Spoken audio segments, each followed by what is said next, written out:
Soal pencapaian timnas kita akan kami bahas dan sudah bergabung saat ini Menteri Pemuda dan Olahraga Dito Aryo Tejo dan juga ikut bergabung dalam diskusi kami kali ini pengamat sepak bola Wesley Huta Galung. Selamat sore Mas Menteri, selamat sore Bung Wesley. Selamat sore Mas Tifal. Oke, terima kasih sudah bergabung bersama kami. Saya coba sapa kembali Menteri Pemuda dan Olahraga Dito Aryo Tejo. Mas Dito, selamat sore. Selamat sore, Mas. Terima kasih sudah bergabung bersama kami. Ini tampaknya sekalipun kalah, ya apresiasi luar biasa bahkan dari PSSI begitu bahwa ini melebihi target yang kita tetapkan. Dari pemerintah sendiri bentuk supportnya bagaimana dengan capaian timnas U20 kita kemarin?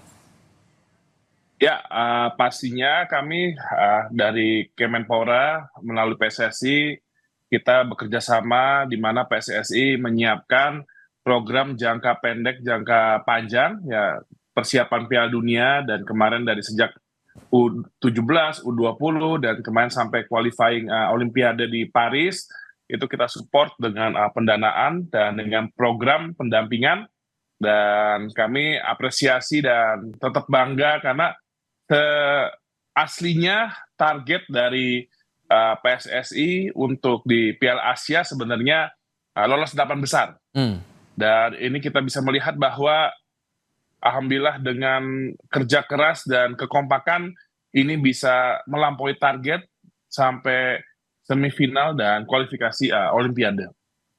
Melebihi ekspektasi sehingga saya perlu pertegas lagi, bentuk apresiasi apa yang bakal diberikan pemerintah atas capaian timnas kali ini?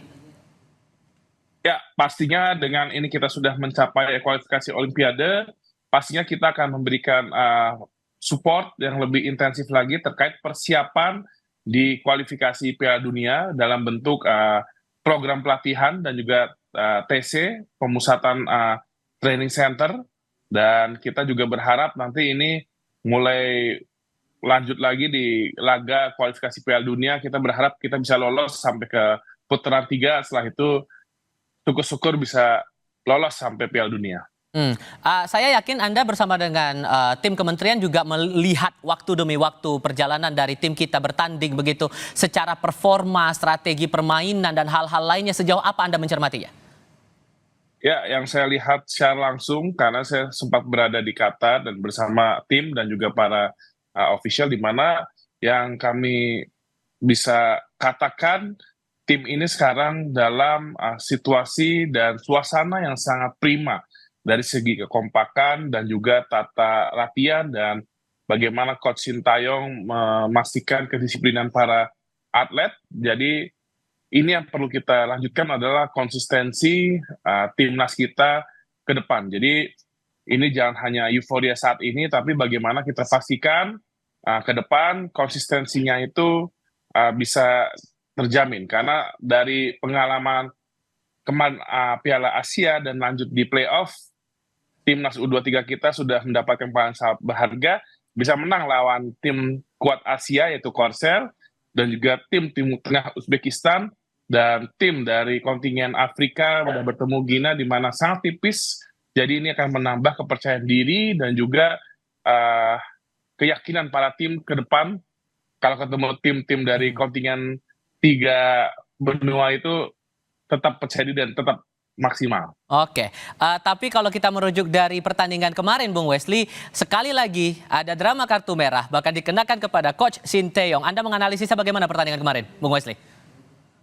Ya, Mas Tifal, kalau saya jadi pelatih mungkin tidak hanya terima kartu merah ya dengan kekecewaan kemarin, wajar karena jangan lupa narasi yang muncul sebelumnya adalah Sintayong menjawab tim dia bisa membawa Indonesia ke Olimpiade. Lalu narasi lainnya adalah percayakan pada saya akan bawa tim ini ke Olimpiade. Itu kan narasi yang muncul di publik dan itu menurut saya bukan strategi komunikasi yang pas ketika tim sedang bertanding dan belum melewati fase itu. Nah, ketika Anda sudah mengatakan saya akan bantu bawa ke sana dan kemudian ini diajang kegagalan, wajar kan ekspektasi dia kecewa. Pelanggaran terjadi bukan di dalam kotak penalti loh. Mas Tifal yang penalti lawan Gini 1-0 itu kan terjadi di luar sebenarnya. Wajar dong dia kecewa. Berkali-kali pelanggaran juga, berapa kali putusan wasit tidak memberikan keadilan bagi Indonesia. Wajar dia kecewa dan saya yakin wasit keempat yang ada di pinggir lapangan itu yang melaporkan kepada wasit 1, wasit di tengah bahwa ada ucapan-ucapan yang mungkin dianggap lebih apa ya, lebih kasar, lebih menyerang gitu kewibawaan wasit dan sehingga harus diberikan kartu merah. Saya sejujurnya bisa memaklumi apa yang dilakukan oleh Sintayong dan perlu juga bahwa Indonesia itu bukan negara ya yang bisa digampang dibodoh-bodohi dalam tanda kutip itu, Mas Iqbal. Tapi secara performa kemudian strategi bermain, Anda melihat bahwa penampilannya makin berkembang atau ada catatan khusus soal ini? Nah, izinkan saya membandingkan ini kita ini istilahnya mobil balap, Mas Iqbal. Mhm. Ada 20 lap yang harus kita jalani, tapi lap ke-15 kita sudah selesai. Hmm. Selesai Karena dalam artian gimana tuh? tidak mudah untuk main di turnamen yang hanya butuh waktu istirahat cuma 2 hari, 3 hari tanding, 3 hari tanding dengan level yang bukan lagi kita bicara level Asia Tenggara, ini level yang sudah variasi permainan lawan-lawannya sudah membuat kita tuh pusing itu. Kalau jadi pelatih bagaimana menghadapi Qatar, menghadapi Australia itu beda lagi, menghadapi Yordania beda lagi tactical game-nya, menghadapi Korea Selatan beda lagi game plan yang dibutuhkan untuk analisa, untuk persiapan dan waktu cuma mepet. Hmm. Nah, kemampuan kita untuk ikut turnamen itu saya pikir hanya sampai ada 4 atau 5 pertandingan kita sudah habis dan itu kelihatan permainan kita yang efektif, efisien hingga melawan Korea Selatan itu sudah tidak terlihat lagi karena fisik tidak lagi mendukung. Mental itu menurut saya sudah mengalami kejenuhan dan tekanan, saya katakan tekanan internal, eksternal bahwa euforia ketika sampai perempat final, euforia sampai semifinal, kemudian berbalik menjadi hujatan cacian makian ketika gagal dan menghantam dari semua lini, itu menurut saya akan sangat mengganggu mental dan konsentrasi para pemain. Oke, tapi kalau melihat perkembangan dari waktu ke waktu ditambah lagi ini dinilai bahwa prestasinya sudah melebihi target yang ditetapkan, Anda punya optimisme sendiri nggak untuk langkah timnas kita ini melangkah ke Olimpiade 4 tahun lagi di tahun 2028? Ada asakah kita di sana? Ya, kalau untuk melangkah lagi ya kita harus mencari lagi strateginya. Apakah tadi Pak Menteri sudah mengatakan ini strategi jangka pendek, jangka panjang, jangka menengah. Yang itu selalu saya sampaikan saat ini pemanggilan pemain diaspora, pemanggilan pemain naturalisasi itu strategi jangka pendek. Kita bicara jangka panjang. Apakah kemudian Hernando Ari masih akan bermain lagi? Usia sudah 22. Berarti kan ada orang baru lagi. Kemudian apakah Nathan Cheon sudah 22 tahun akan bermain lagi? Apakah kemudian pengganti pemain-pemain muda ini Justin Hamner 20 mungkin masih bisa 23 tahun lagi. Apakah kemudian kita akan memanggil diaspora lagi? Apakah memanfaatkan pemain lokal yang kompetisinya belum kita jaga? Maaf, saya katakan belum kita jaga. Nah, ini yang saya tunggu. Strategi jangka pendek itu ibarat rantai, satu mata rantai ditarik, mata rantai lainnya akan ketarik. Nah, kita sudah memakai strategi jangka pendek pemanggilan diaspora ini, strategi jangka pendek ketarik, rantai-rantai lainnya ketarik nggak? Infrastruktur, pembinaan pendidikan, wasit, apa segala macam, pelatih, itu harus terangkat juga. Oke, saya coba tanya ke Mas Dito kalau begitu. Tindak lanjut dari pemerintah gimana untuk target Olimpiade 4 tahun lagi nih, Mas Dito?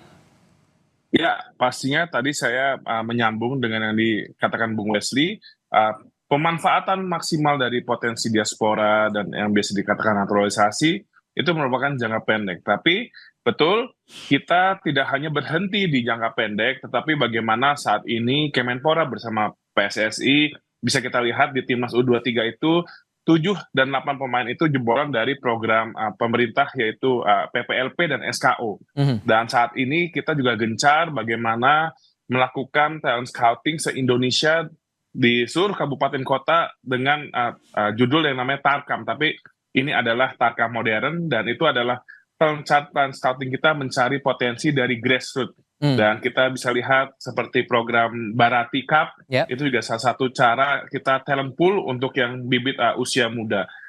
Maka dari itu ini berbagai strategi, baik itu tadi yang pendek dan menengah panjang, itu juga kami lakukan. Dan tadi salah satunya training center juga kami sudah membangun saat ini. Insya Allah Oktober jadi di Cibubur dan juga next-nya di IKN juga sudah dalam on progress. Sekarang tugas berikutnya setelah kita Piala Asia sesuai dengan topik diskusi kita kali ini. Menghadapi kualifikasi Piala Dunia 2026. Kita akan menghadapkan antara dengan Irak kemudian dengan Filipina. Seoptimis apa kemudian Anda Mas Menteri untuk timnas kita ini bisa mendapatkan kemenangan itu? Ya, saya sedikit bisa mengatakan setelah U23 kemarin di Qatar dan Paris lebih optimis karena yang tadi saya sampaikan. Pemain-pemain U23 ini mayoritas juga bermain akan di tim kualifikasi nanti, dan yang tadi saya katakan mereka sudah menghadapi bagaimana bisa menang melawan Korea Selatan, Jordania, dan juga walaupun kalah tapi sudah memahami melawan Uzbekistan dan kemarin Guinea. Jadi saya rasa ini dari kemampuan dan kepercayaan diri dan taste dari taktikal akan lebih matang. Oke. Bagaimana kemudian support pemerintah untuk atlet-atlet kita untuk menambahkan kekuatan dari para pemain kita, pemain sepak bola kita, itu usahanya bagaimana kemudian? Ya, tadi yang kita sampaikan, Boleh tegaskan lagi ya? berbagai dukungan, baik itu dari program, infrastruktur, dan juga sampai kesejahteraan, juga kami juga pikirkan dan pasti kita maksimalkan dan tingkatkan. Tapi di sisi lain juga Bung Wesley, kalau kita lihat dalam catatan pertandingan matchday sebelumnya, Indonesia lawan Irak yang unggul 5-1, kemudian Filipina lawan Indonesia 1-1. Dengan untuk pertandingan berikutnya di tanggal 6 dan 11, Anda kalkulasinya gimana kemudian? Potensi menang kita gimana kemudian? Hitung-hitungan saya, Mas Tifal, lawan Irak kalau kita bisa dapat 1 poin masih aman lah. Karena poin kita kan 7. Saingan terdekat kita Vietnam 3. Kalau kita menang sekali selesai, kita lolos ke putaran ketiga. Dan penampilan ketika menghadapi Irak 1-0, 1-5, hanya kita loh yang bisa bobol gawang Irak di kualifikasi ini. Itu menurut saya belum menunjukkan tim yang terbaik dari Sintayong.